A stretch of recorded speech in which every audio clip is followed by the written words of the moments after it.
Hey everyone, welcome to this week's reading of The Wizard and the Frog. We're picking up where we left off with chapter 5. So I'll just get started. Chapter 5, A Leap of Faith. No, I screamed. I scrambled to my feet and looked, though I was afraid of what I would see.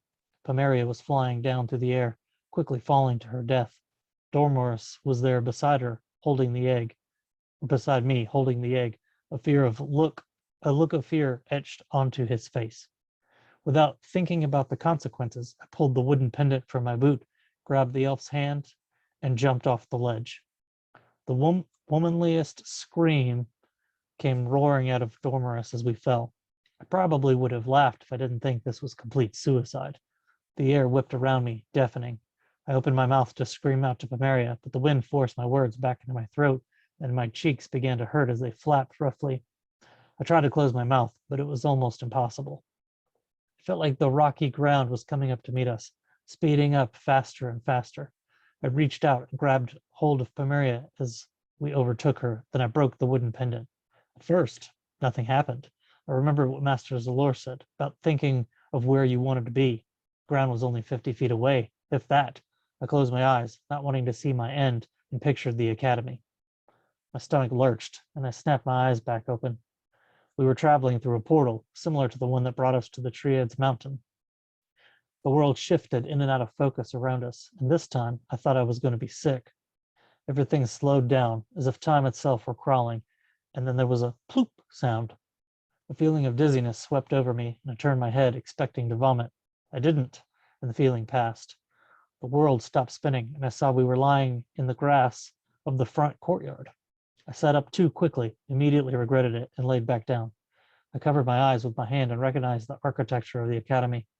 We made it. I laid still for a long moment, then eased myself up onto my feet. Pomeria was on the ground, looking up at me. She still looked angry, but that seemed to be the case permanently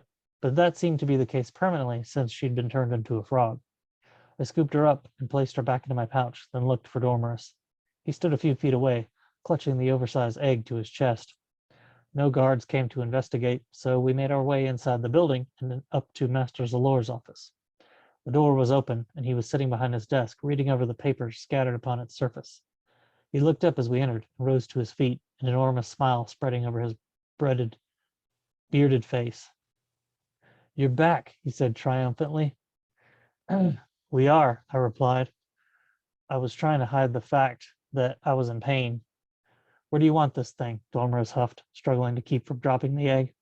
"I'll take it from here," Master Zoller answered. He whispered a few words and then motioned with his finger. The egg broke free of Dormouse's arms and hovered lazily past the old wizard's desk onto a stone pedestal. "That spell could have come in handy," I said, shooting a glance at Dormouse. The elf shrugged. Sharp pain lanced up my side.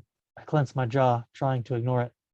"It may have looked easy, but I can assure you it wasn't. Magic is not something just anyone can do, and for those with the gift, it is not easy to control. Dormouse here is not to be blamed for his lack of control. We are merely tools in the hands of magic, though others tend to believe the reverse." I suddenly felt very light, and my vision began to swim. I don't... The words abruptly ended, and the last thing I saw before the darkness consumed me was the wooden floorboards of Master Zalor's office coming up to meet my face. When I awoke, the first thing I noticed was that everything was bright light. I soon realized I was lying on my back, staring up at the ceiling. I sat up and hissed as my side erupted in pain. I held my side tenderly and looked around. An older woman, dressed in gray robes, was carrying a bowl heading towards me. She smiled as she got close and set the bowl down on top of a table beside the bed I was on. "I'm sure you're still in pain, but you'll heal up nicely. I did everything I could, but my magic is not what it once was. I managed to mend the broken ribs, but the muscles were bruised pretty bad. That's the pain you'll be feeling for a few days, but as long as you take it easy, you'll be back to normal in no time." "Thanks," I said. Judging by the look of the room, I guessed I was in some sort of wizard infirmary. The woman dipped a cloth into the bowl and wrung it out, then dabbed it against my temple. The stinging made me blink and wince, though it was nowhere near the pain on my side. "You said you fell right on the floor," she said softly. "You had a nasty lump on your head, but the swelling is gone now. There's a small cut, but it doesn't look like it's infected. I just want to be sure, though. She hummed softly as she worked, and I remembered the sword, how it crooned harmonically when I swung it. Dormer had said the sword was enchanted with powerful magic. Singing was what he meant. It's crazier than I thought. Then again, when I dropped it fighting the Minotaur, it had fallen off the ledge. Yet, somehow, it magically came to me when I wished I had it. Was that one of the spells that it was charmed with? Considered calling for it now, just to test my theory, but thought better of it. I'd hate for the old lady to get frightened or accidentally stabbed. Seeing as how she was a wizard, she probably wouldn't be frightened, but she'd probably seen more scary things than I could imagine. She finished her work and offered her arm to me. I accepted it, more to humor her than anything else. I didn't need her help to get off the bed. As soon as I was on my feet, I swooned with dizziness. On second thought, maybe I did need her help.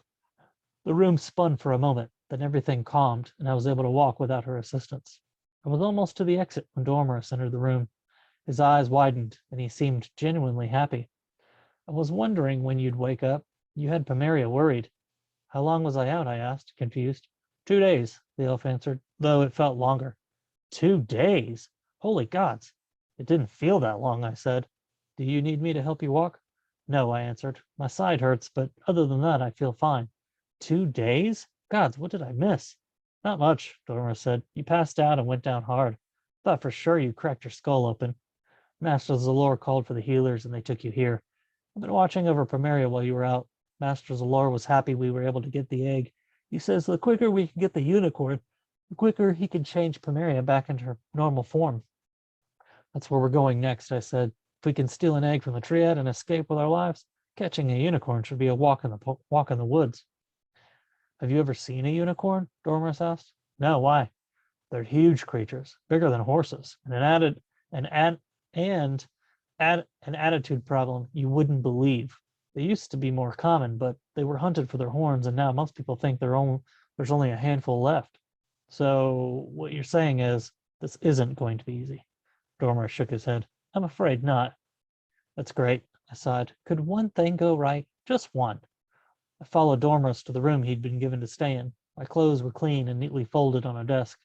I stripped out of the white robe I was wearing and put my own clothes on, and strapped my singing sword around my waist. Dormers collected Pomeria, then we headed to Master Zalor's office. Again, we found him poring over papers. When we entered this time, he didn't look up. You're alive, he said with a smile, but still didn't look up.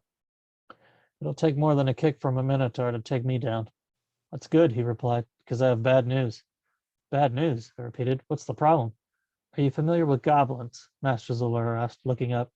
Extremely. I spent an entire summer hunting down a tribe of them a few years back.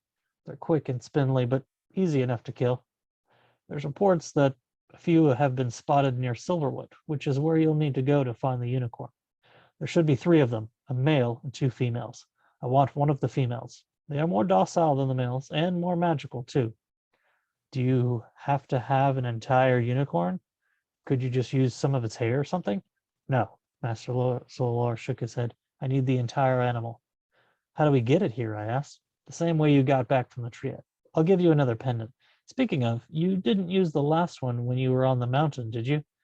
A flashback to the moment I jumped off the ledge. Technically, we weren't on the mountain. No, I lied. Good. If the Minotaurs think the Academy had anything to do with the theft of one of their eggs, there's going to be hell to pay. I would think wizards could handle Minotaurs without much fuss, I said. Magic and all. We could, certainly, but you are missing out on the politics. Never mind that. The old wizard waved his hand, as if pushing the subject away. Silverwood is west of here, only 3 days on foot. Unfortunately, I won't be able to transport you as close to the woods as I was like. Unicorns are powerful. Most magic doesn't work on or around them, so I'll have to drop you somewhere near Lavara. I groaned inwardly. I'd been avoiding Lavara for months now. I suppose it wouldn't be too bad. It wasn't like we'd be staying in town. We were going to Silverwood, so it was doubtful I'd run into Theo and Breg. They were my old hunting partners, and we'd been on bad terms for a while now. That should be fine, I said, not hearing the last bit Master Zalor said. Is there any good news? You've almost got your girlfriend back. The old wizard chuckled, apparently finding that funny. Well, are you ready to go? He asked. Now? I just woke up after being unconscious for 2 days. I know, but we don't have much time. If Pomeria stays in frog form too long, I won't be able to pull her out of it. I was still in pain, but I'd struggled through worse. Last time, I accidentally stepped in my own bear trap. Oh, like that time I accidentally stepped in my own bear trap when I was tracking a clan of meanlogs. Now that was a story. Dormus, can you fill a pack with some food and water? Once you've got that, I guess I'm ready. The elf left, and then I remembered the man from Therm. They had a vampire stealing their children. I looked at Master Lizalore. Can you get a letter to Lord Skrin in Therm? Absolutely. A good friend of mine lives there. I can have him deliver it personally. Do you want to write something, or should I? Either, I answered. I just need to let him know it's going to be a few more days before I can get there. Lord Skrin summoned you? In a way, yes. One of his town folks sought me out before we came here. They've got a monster that needs dealt with. A vampire. Master Lizalore nodded. Fascinating. I've never studied monsters, but Master Varus is quite knowledgeable. When you get back with the unicorn, I can have him meet with you if you'd like to know anything about vampires. I've heard they're quite dangerous. So have I, and I would definitely like to pick his brain.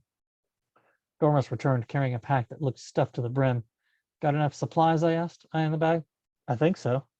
I shrugged and looked at Master Zalor. Let's get this over with, I said. This whole travel by magic is not an ideal way to get around for me. Of course, the old wizard chuckled again. Now everything can handle now not everyone can handle flying through space and time. Here, he handed me a pendant, a new pendant. This one was larger than the first one and had a symbol etched on the surface. Use it the same way you did the other one. We walked over to where we had transported before. I watched as Master Zalor cast his magic, opening the swirling maelstrom of entrance on the floor again.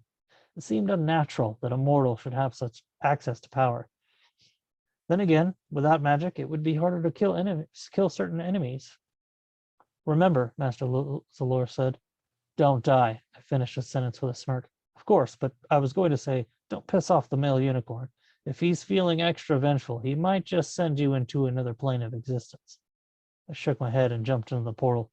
Master Zalor smiled and waved, and then everything disappeared. And that's it for this week. So I'll be back next week with chapter 6.